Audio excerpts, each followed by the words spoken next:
Hi friends, నేను మీ సుశీలానండి. ఈరోజు దసరా నవరాత్రుల్లో 4వ రోజు కదా. మరైతే మేము మా దుర్గమ్మ తల్లిని లలితాదేవి రూపంలో అలంకరించి ఈరోజు మేము కొలువు చేసుకొని పూజించుకున్నాం. మరి ఉదయమే లలిత సహస్రనామావళి అలాగే లలిత పారాయణం చేసి కుంకుమ పూజ చేసుకొని ఆ తల్లికి ఉదయం పళ్ళు కాయలతో పూజ చేయడం జరిగిందండి. మరైతే మార్నింగ్ పూజ ఈ రకంగా ముగించుకొని మళ్ళీ ఈవినింగ్ మనం మహానైవేద్యం పెట్టాలి కదా. అదిగో చూపిస్తున్నాను చూడండి. ఈ రకంగా ఈవినింగ్ మళ్ళీ ఆ తల్లిని పూజించడం జరిగింది. మహానైవేద్యంగా ఆ తల్లికి నేను ఈరోజు అమ్మవారికి సేమియా కేసరి చేసి నివేదించానండి.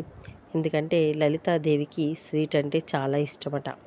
అందుకని మా అత్తగారు చెప్పినట్టుగా నేను ఈ స్వీట్ని చేసి నివేదించడం జరిగింది.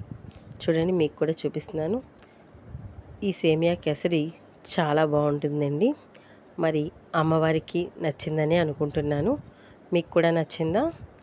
మరి అయితే లలితాదేవి మహత్యం మనం ఇంతో అంతో కాదండోయ్.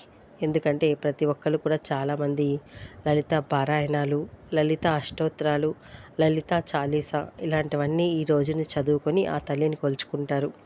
మరైతే నాదొక చిన్న మనవి, ప్రతి ఒక్కరు కూడా ఈ నవరాత్రుల్లో వీలైనంత వరకు ప్రతి ఇంటి ఇల్లాలు కూడా తాంబూల శ్రవణం చేయడం అన్నది చాలా మంచిది. నా వీడియో కనుక మీకు నచ్చినట్టయితే లైక్ చేయండి, షేర్ చేయండి, సబ్స్క్రైబ్ చేయండి.